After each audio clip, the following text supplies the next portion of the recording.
We are joined by U.S. Senator Marsha Blackburn of Tennessee, a great friend of ours at the American Center for Law and Justice. Senator Blackburn, a lot to talk about, and of course, right on the top of people's mind because they're seeing it in the news continually. They're always trying to figure out how it impacts them, how it impacts the country, and of course, their economic standing at home and personally is the debt ceiling issue, which has moved now out of the House, and so it moves to the U.S. Senate, where you are a senator.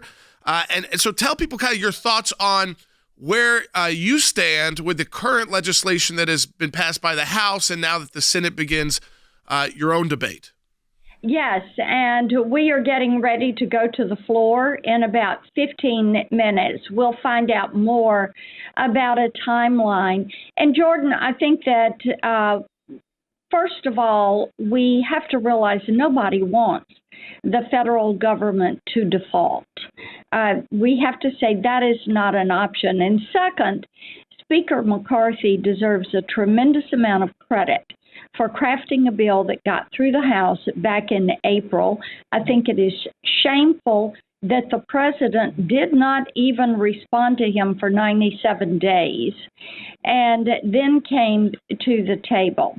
Now, the bill that went through the House last night, from what we know, and we're waiting to see that final text, I do have concerns with this. First of all, to open-end the debt limit amount and say, we're not putting a cap on the amount, we're going to cap it by a date. That is of tremendous concern for me, and here is why. If you look at what happened with our nation's debt, if you went back to George Washington and followed all the way to George W. Bush, you would have $10.6 trillion in debt. George W. Bush hands the key to the Oval Office to Barack Obama, and during the Obama-Biden 8 years, you had that debt double. And we have seen this same repeated thing with the Biden administration. And they have added about $5 trillion worth of debt in 2 years. I don't want to open-end that. I do not like this underfunding the military. I do not like the fact that there's nothing that deals with the border.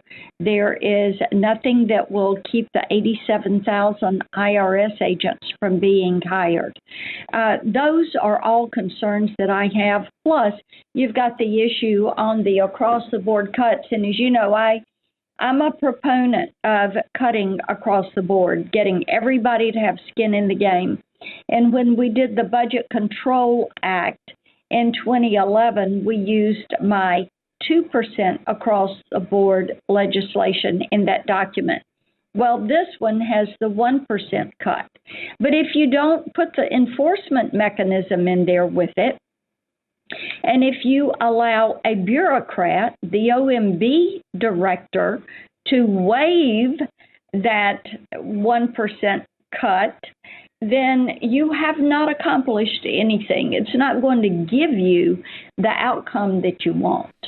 You know, Senator Blackburn, I think it's a spot because I always like to be very realistic with our audience. We always try to not oversell them, overpromise, and also just kind of give them the direct facts like you've been walking through. I think at the end of the day, we know as conservatives dealing with a Democrat president and a Senate that you're working with inside that's controlled by Democrats, but within a Republican House, that we can get some things that we want. We're probably not going to get everything we want, but ultimately it's kind of how far we go and how much we can get, and also prevent the default, which would not be good for any Americans. I think it's even more dangerous than before, Senator Blackburn, because we've seen how the interest rates are rising, and it would give them an excuse to even raise them more, which would really impact working families even more so sometimes than these maybe defaults do, because it would have such an immediate impact on them at home.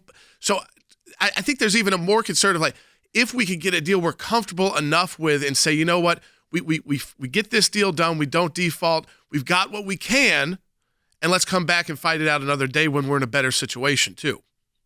Yes, and the team, McCarthy's team, felt as if they got what they could. And they know, and I think it was helpful to people to hear some of the House leadership last night say this is just a very teeny tiny first step. They know that they're going to have to come through with finishing all 12 appropriations bills. And in those appropriations bills, which are the spending bills, they're going to have to make additional cuts and rescissions and put in place other restrictions. They know that. So we're going to have to cheer them on and help them get to that point where there are more rescissions. And you'll see conservatives in the Senate trying to help them meet those objectives.